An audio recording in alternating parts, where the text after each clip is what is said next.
สวัสดีครับมาเจอกับผมเช่นเคยนะครับก็ผมวันนะครับวันนี้ก็อาจจะหายไปสักพักหนึ่งนะครับก็ไม่ได้ลงคลิปมาก็จะมีสักประมาณอาทิตย์หนึ่งแล้วนะครับก็วันนี้ก็มาเจอกันเช่นเคยนะครับกับทางช่อง YouTube วิถีชีวิตคนหลังเขานะครับวันนี้ก็จะพาเพื่อนๆมาหว่านแหหรือสุ่มปลานั่นเองนะครับอันนี้ครับอันนี้ก็จะเป็นแหที่เราพกมาอันนี้ก็จะเป็นที่ใส่ปลานะครับข้องใส่ปลาเดี๋ยวเราไปสุ่มปลาในแม่น้ำนี้นะครับก็อาจจะมีปลาอยู่เพราะว่าช่วงนี้มันเป็นหน้าแล้งน้ำมันอาจจะลดลงนะครับก็เห็นก้อนหินมันโผล่ขึ้นมากันเยอะแล้วนะครับ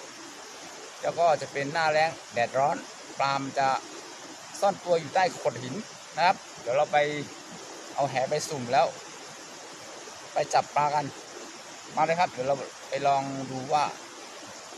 ตรงนี้ก็อาจจะมีปลาอยู่นะครับเพราะว่ามันเป็นบึงน้ำก็จะลึกพอสมควรนะครับไปครับเดี๋ยวเราลองไปดูกันนะครับใส่ปลาอันนี้ก็จะเป็นแหที่เราจะใช้สุ่มปลาตามโขดหินตามดูตามซอกหินนะครับไปเลยครับ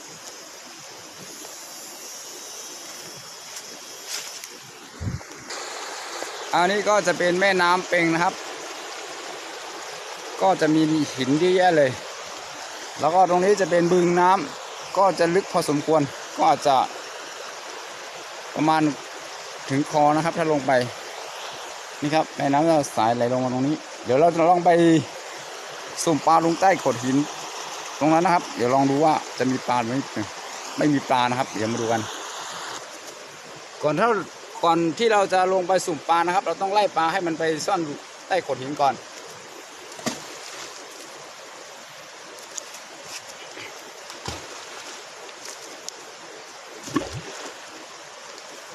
ต้องก้อนหินโยนเข้าไปแบบนี้นะครับ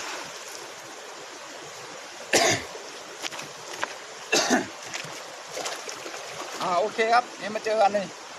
เดี๋ยวลองไปสุ่มดู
ใต้นี้ไม่มีนะครับไม่ได้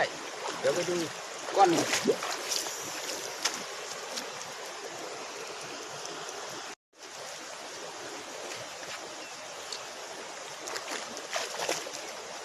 เดี๋ยวไปสุ่มดูใต้หินตรงนี้นะครับ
ใต้หินก้อนนี้ไม่มีรูนะครับ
นี่ครับ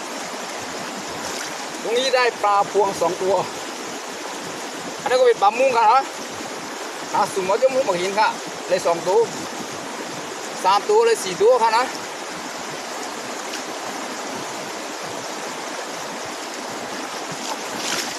แค่นี้ดีค่ะ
เมื่อกี้นะครับผมก็เลยเอาไม้แย่ใต้ก้อนหินใหญ่ๆนะครับมันก็เลยลุกออกมาจากใต้ก้อนหินใหญ่ๆแล้วมันมาซ่อนใต้ก้อนหินตรงนั้นผมก็เอาแหไปสุ่มเอาครับได้2 ตัว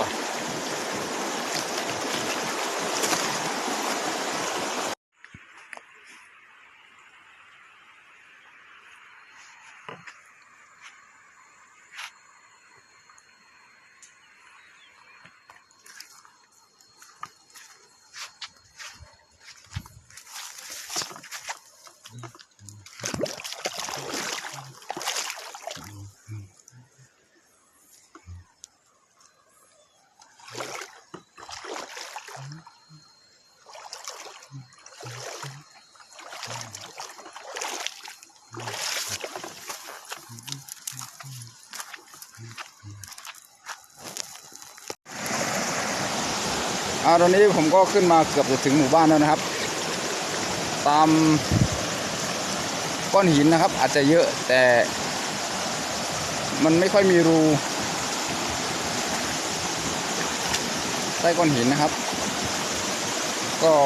สุ่มหว่านขึ้นมาเรื่อยๆขึ้นมาใกล้หมู่บ้านแล้วก็ไม่ค่อยได้เท่าไหร่นะครับ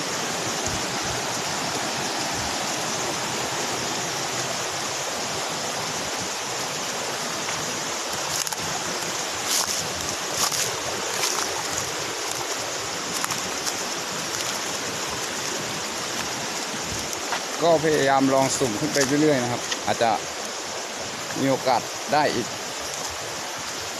ก็น่าจะเป็นได้นะครับ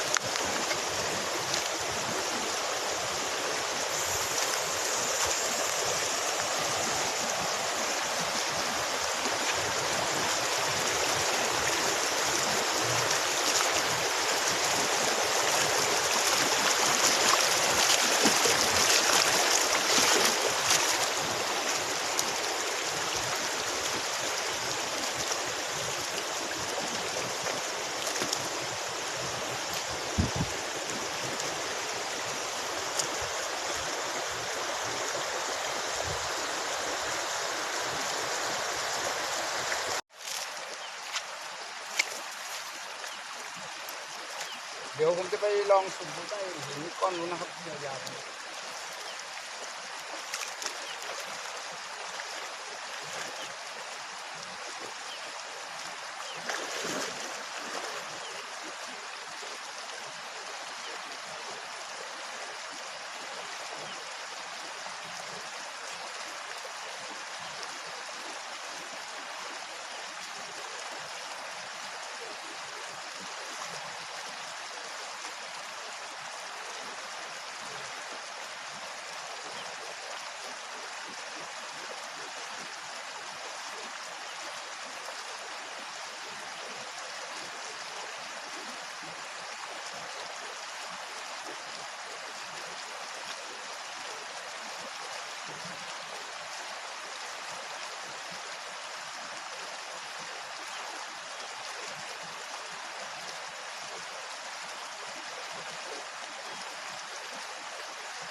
อ้ไม่มีปลาครับ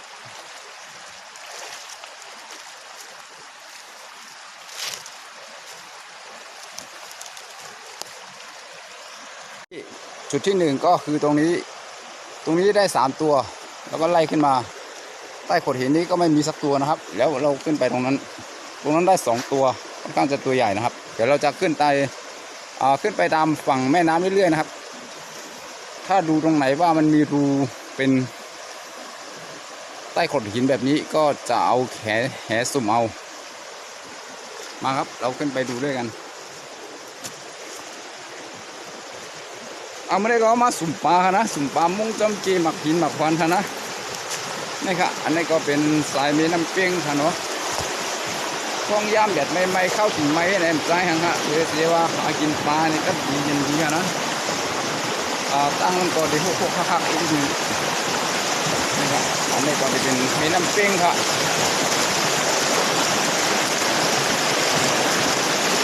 ช่วงหน้าร้อนแบบนี้นะครับก็หากินปลาก็โอเคเพราะว่า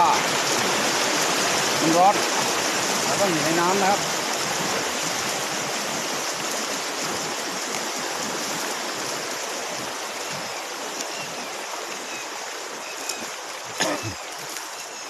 เดี๋ยวเราก็ไปตามหาก้อนหินที่มีรูแล้วก็เอาแหไปสุ่มจับปลาครับก็หาแบบนี้ไปเรื่อยๆ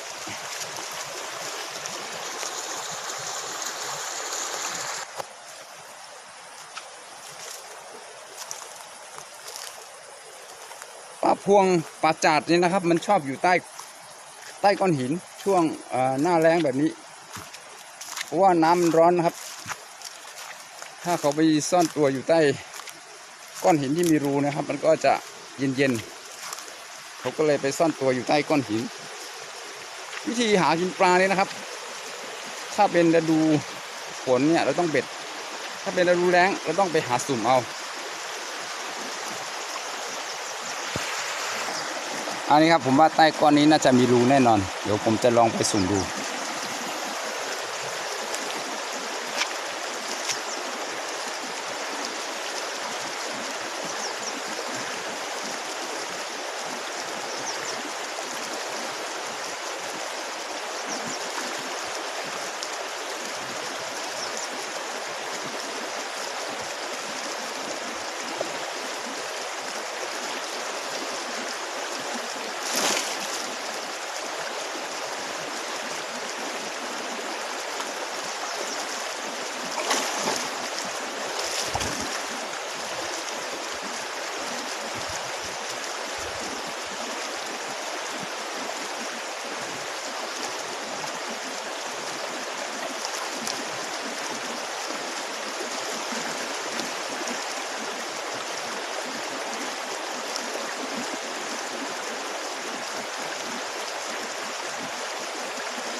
มีรูครับแต่ไม่ลึกไม่มีปลา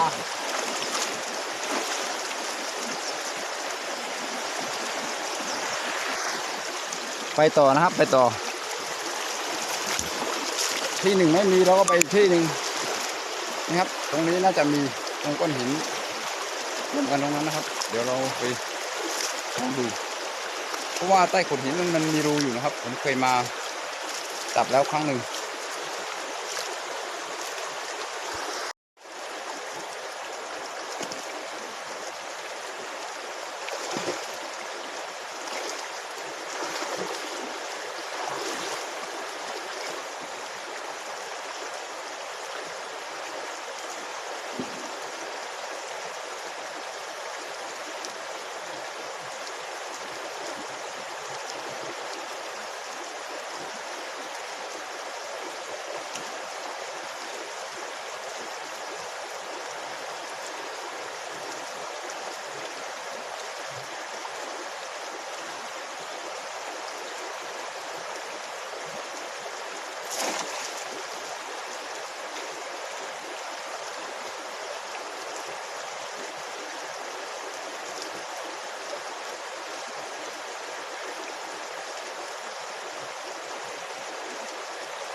ก็ไม่มีนะครับไม่มีเดี๋ยวไปดูที่อื่นก่อน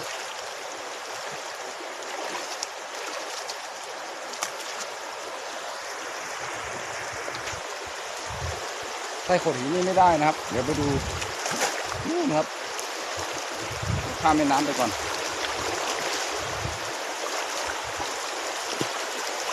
ช่วงนี้น้ำจะลดลงนะครับเพราะว่ามันเป็นช่วงฤดูทำนาชาวบ้านเขาจะไขน้ำเข้านาน้ำก็เลยลดลงแต่เรามาไล่จับปลาที่ซ่อนอยู่ใต้โขดหินนะครับ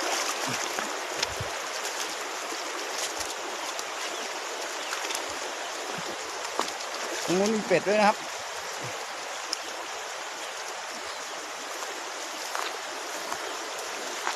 ผมว่าใต้โขดหินนู้นก็น่าจะมีปลาซ่อนอยู่